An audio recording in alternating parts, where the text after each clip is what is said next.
Alright guys, I'm going to take the crankshaft out, inspect the bearings. I'm not going to clean any of this up right now because I'm not going to rebuild it anytime soon. But I just want to double check on this. So using a rag to make sure that I don't hurt the mating surfaces while I pop this out.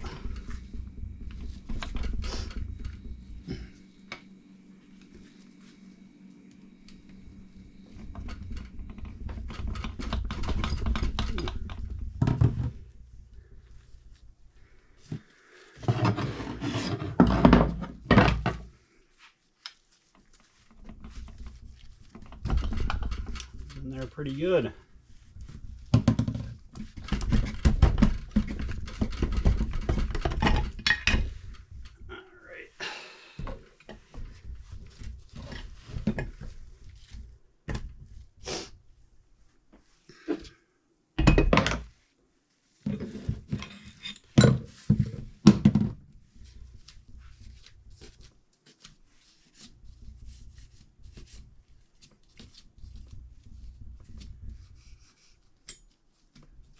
Alright, all of the bearings move nice and smooth, quiet.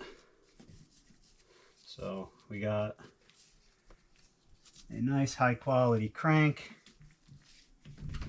Not a lot of play in the rods. So that's good to go. Again, just got to clean up the mating surfaces, clean them up a little bit, and make sure I can get everything back in nice and smooth. So I'll just keep these covered up for a while until I get a chance to put them back together.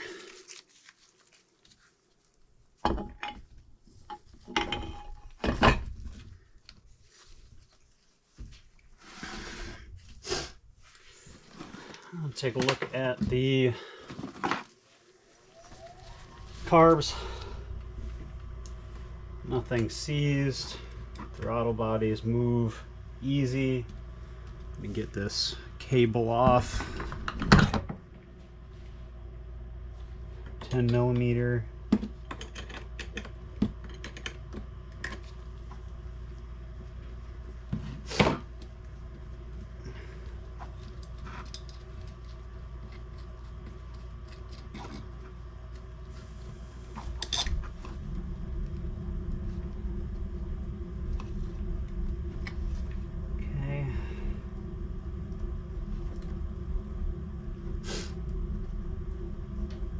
Come on.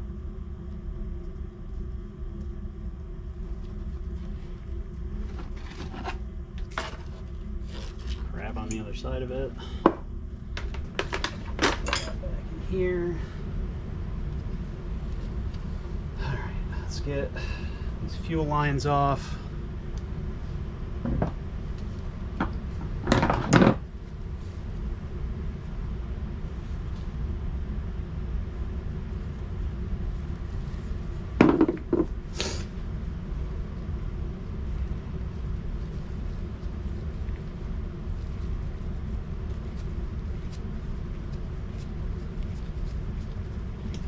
Those clamps are corroded and on there pretty gross.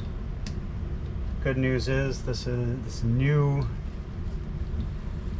fuel line, so somebody has gone through and replaced the old green goo, which is a win.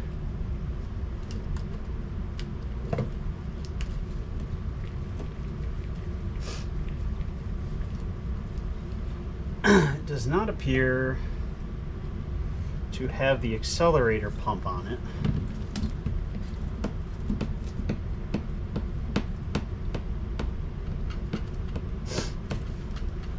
So, it seems to be relatively common. Let's get this guy off.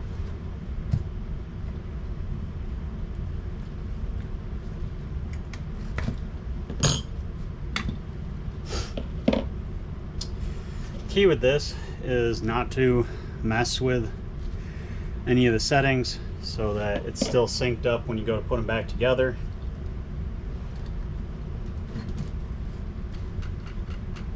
Boy, these are on there pretty good.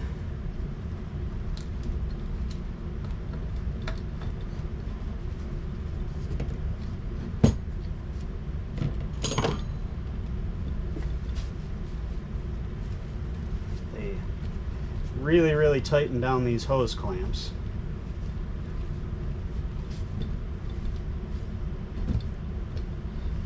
Really deform the, you can see how bad it deforms and tightens down the fuel lines.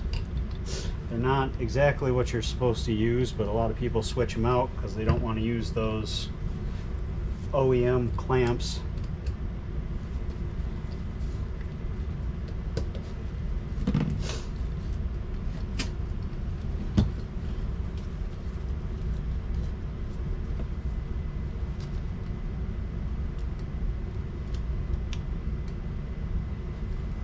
Stab myself in the hand with a screwdriver.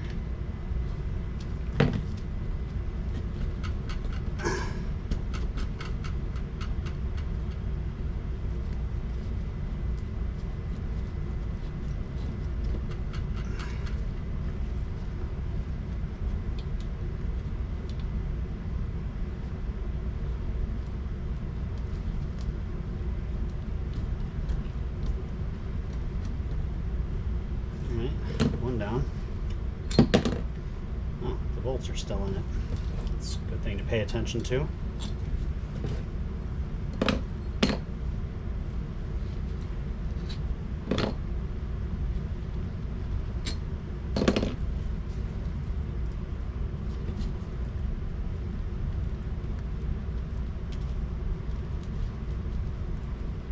Man, these hoses are just incredibly seized on there.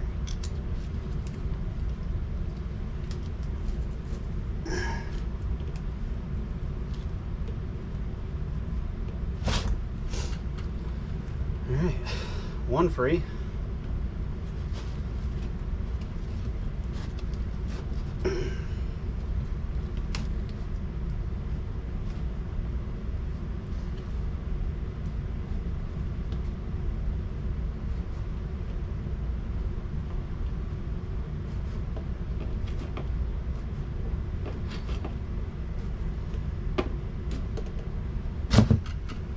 Ow.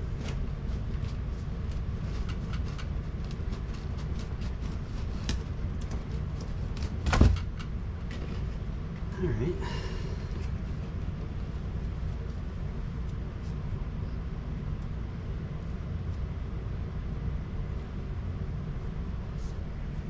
Try to loosen that clamp a little more. Now I have access to this one.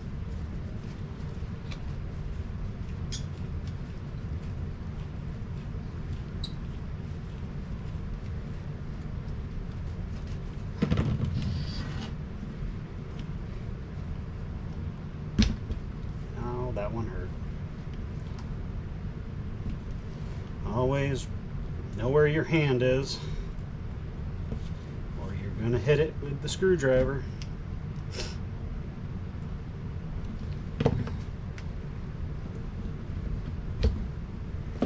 Alright, got those off. Let's take a look inside, see what we got. What are the chances I can break these open by hand? Not real stuck, which is good. It means it's probably been rebuilt recently.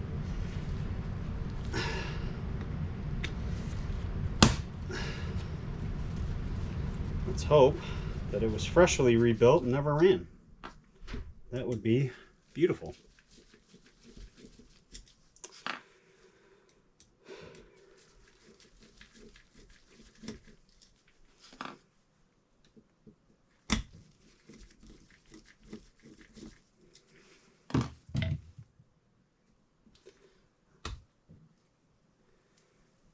Okay,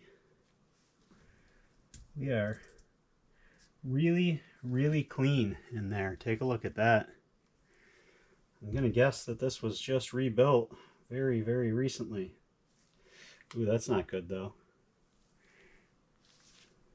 Not red. That means that this was rebuilt with an aftermarket kit. It seems to fit well though.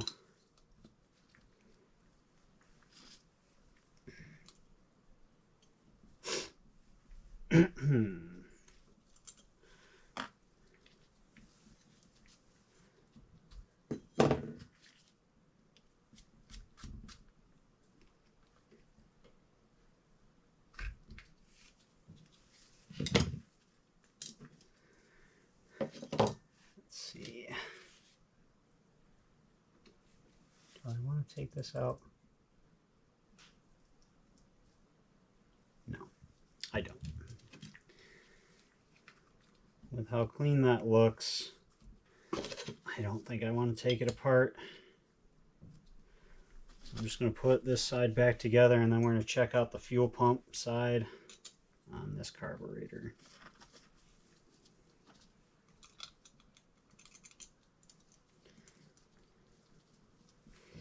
Really want to take a look at the filter, make sure the filter's not clogged up.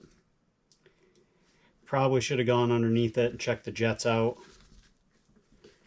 Made sure those aren't clogged, but based on how clean that looked, it honestly doesn't look like it's been run since it was rebuilt. So I'm probably just going to give it the benefit of the doubt that it is clean once I take a look at the other side.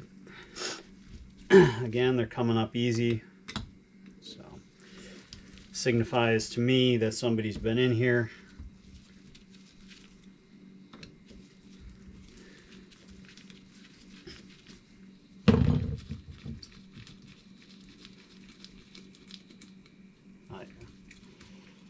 It's loose, which means, again, it hasn't had a lot of time to sit and seize up.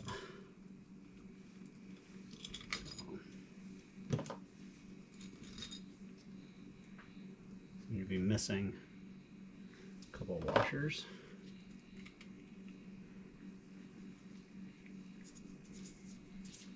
A little crusty on this side.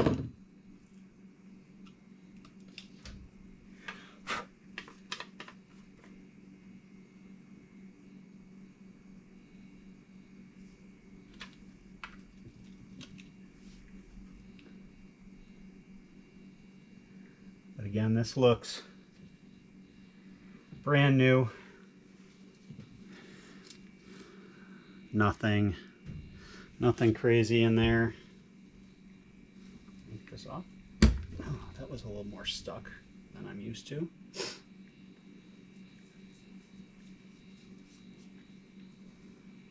Okay.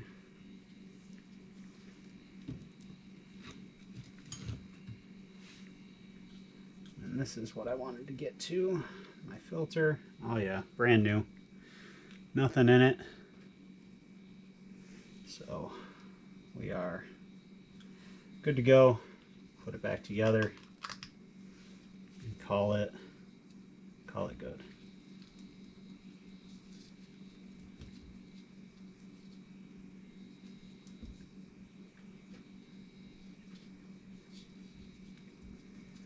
Ooh, this gasket is tight.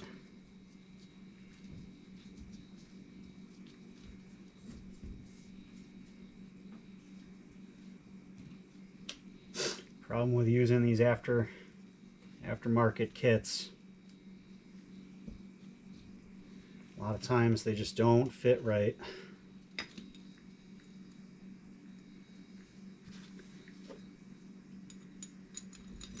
But they're substantially cheaper, which is why people rebuild them and use those aftermarket kits.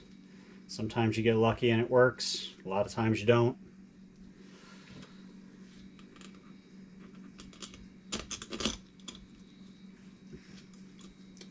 It's really the diaphragms that seem to be the biggest problem. Some of the other gaskets and O-rings also are sized a little bit wrong.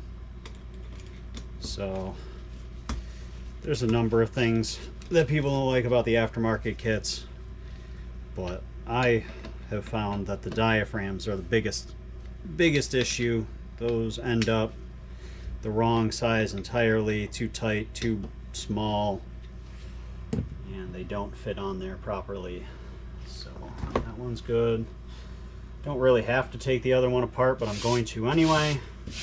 Just, again, I like to make sure that I've seen it with my own eyes rather than just hoping that it was done as well.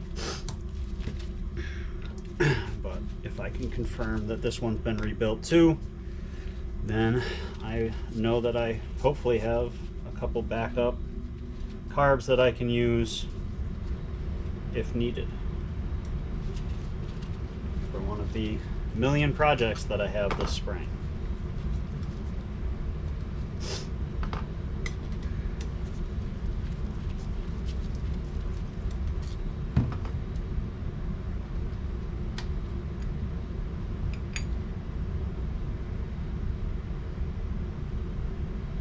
That filter is also brand new. Throw it back on.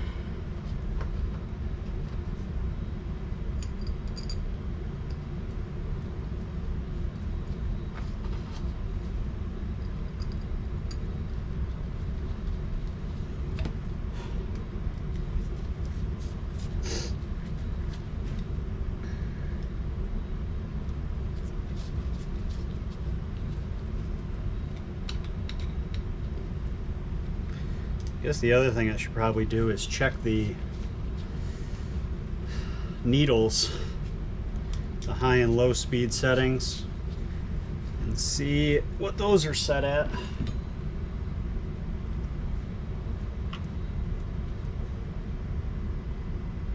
My low speed.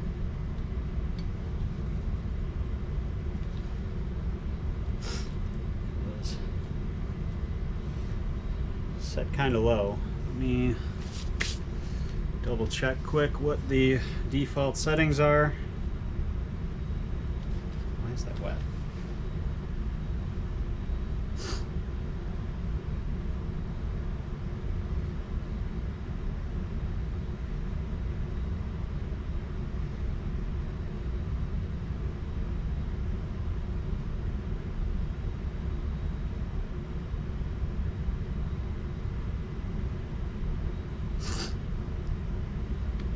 Okay, this is for a 96 XP, low 1, high 0. So it's probably pretty close. I turned it about 1 full turn in. So I have it set to tight, half, 1, go over to the high speed. It's got the little locking cap on it.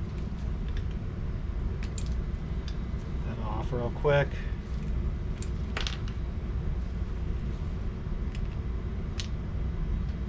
And that is tightened right down.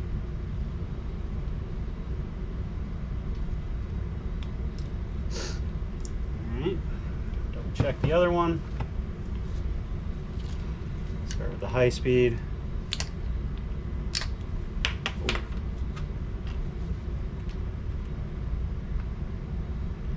Tighten down. They were a little bit loose.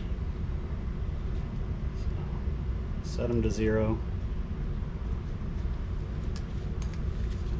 And low speed.